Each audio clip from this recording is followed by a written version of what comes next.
Bismillahirrahmanirrahim. Assalamualaikum warahmatullahi wabarakatuh. Saya Stefani Armelia Putri dengan NIM 2432011020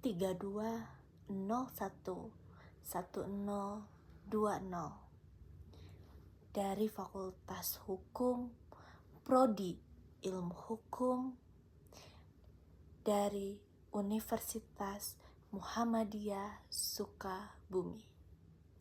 Tujuan saya membuat video ini yaitu untuk memenuhi penugasan ujian akhir semester mata kuliah Hukum Internasional yang dibina oleh Miss Eriska Ginalita Dwi Putri, SH, MH.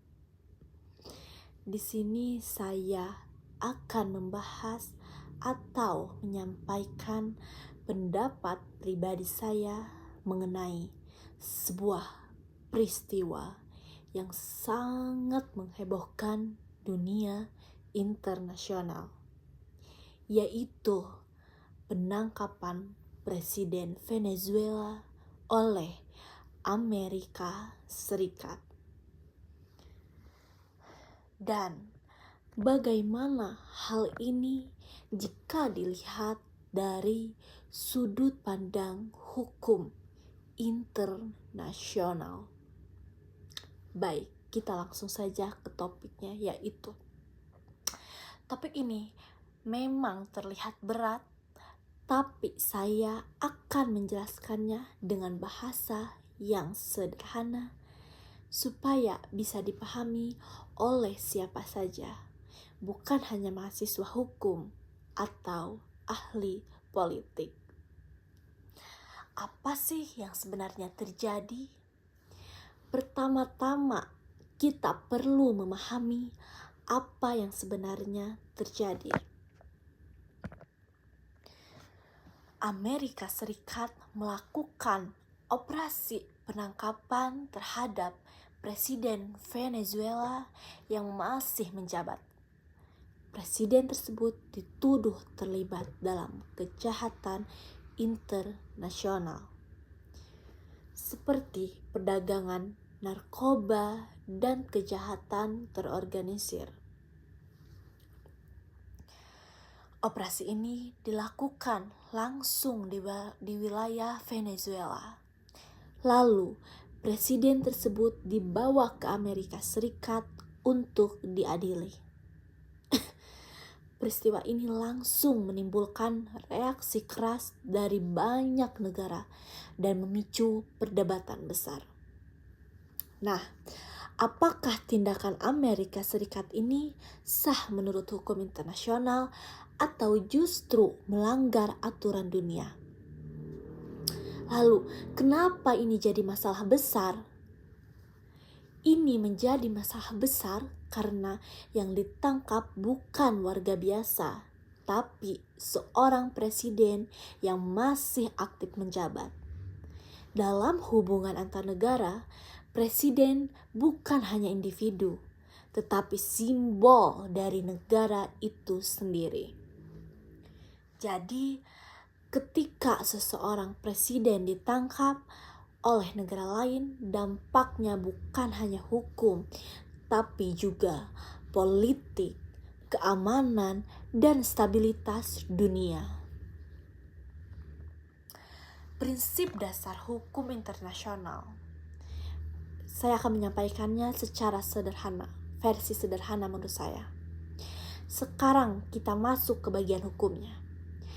Yang pertama yaitu kedaulatan negara. Dalam hukum internasional ada prinsip penting yang disebut kedaulatan negara.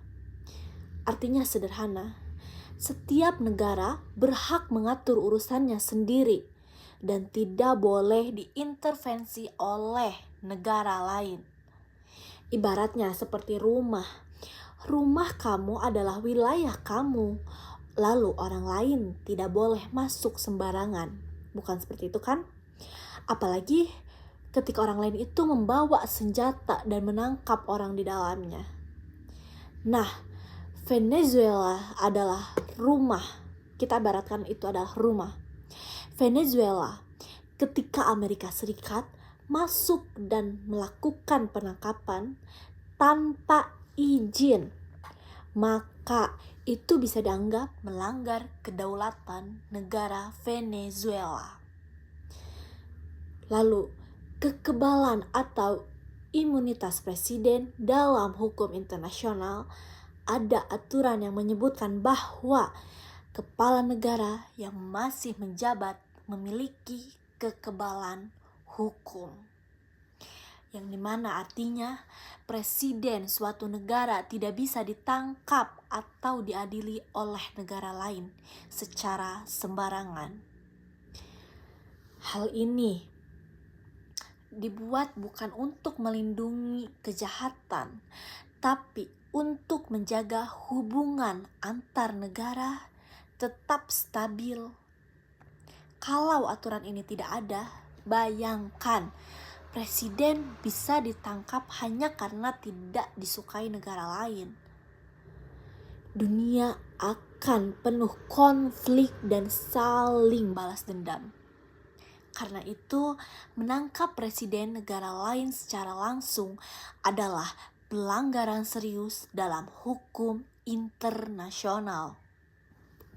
Lalu selanjutnya, yang ketiga yaitu proses ekstradisi yang seharusnya dalam hukum internasional jika satu negara ingin mengadili seseorang di negara lain, ada proses resmi yang disebut dengan ekstradisi. Lalu, ekstradisi ini tuh apa sih? Nah, ekstradisi ini tuh artinya negara A meminta secara resmi kepada negara B, lalu negara B mempertimbangkan secara hukum. Ada proses pengadilan dan persetujuan yang terjadi dalam kasus ini. Bukan ekstradisi, melainkan penangkapan sepihak dengan kekuatan militer.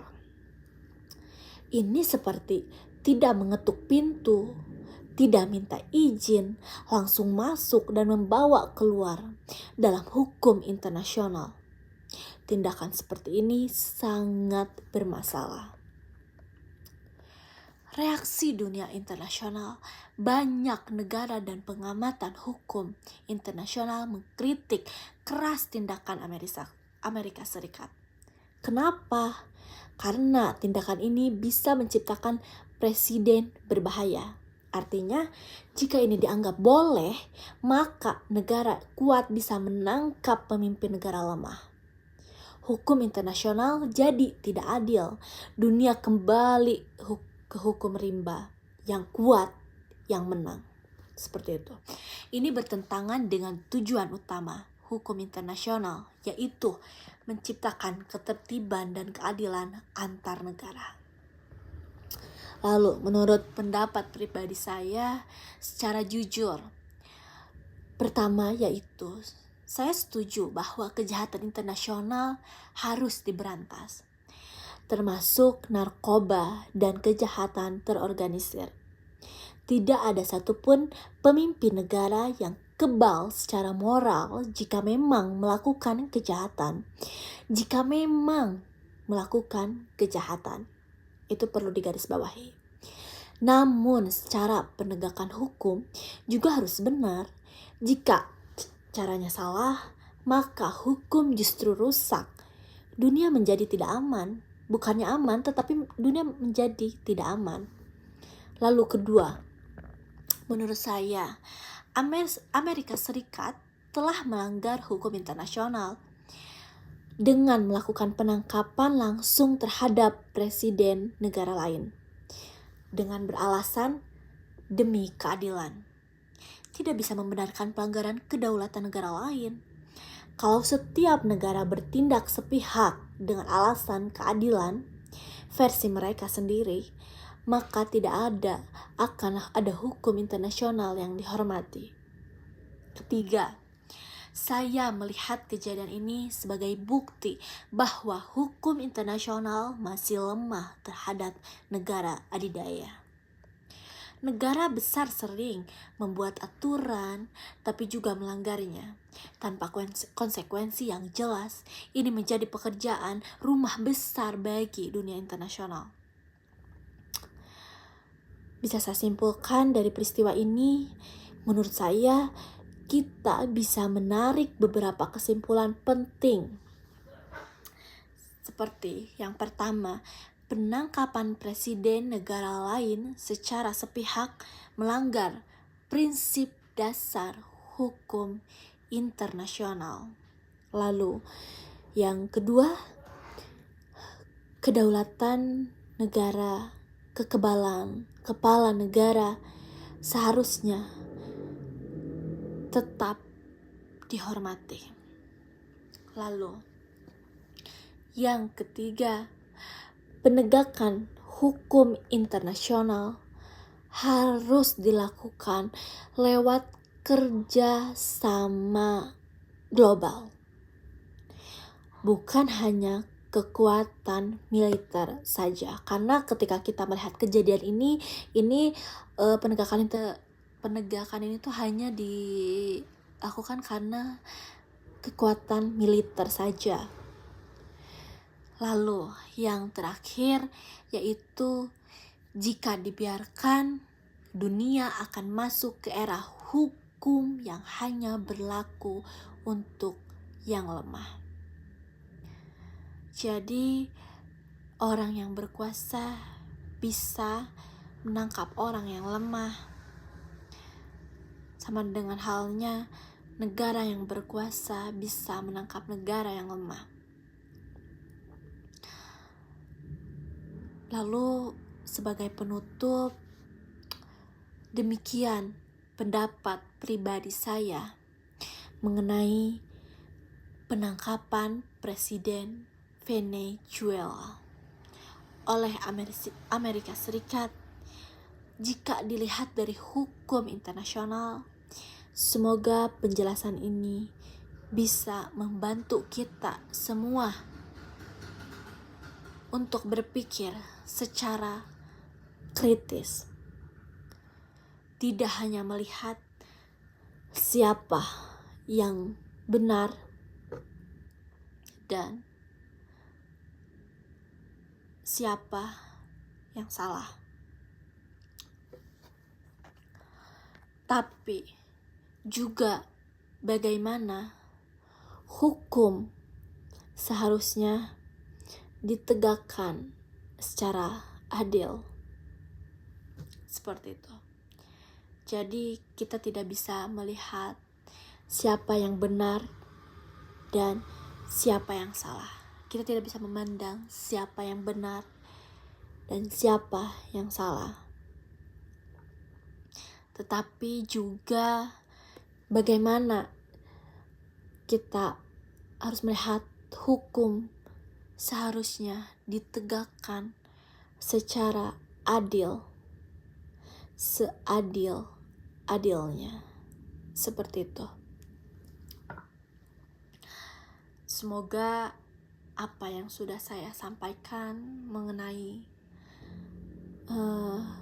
pendapat saya itu bisa dipahami, dan mohon maaf jika saya ada kesalahan dalam pengucapan kata atau dalam kesalahan dalam pemikiran saya, pendapat saya mengenai kasus ini. Hanya itu yang bisa saya sampaikan. Wabillahi taufiq wal hidayah. Wassalamualaikum warahmatullahi wabarakatuh.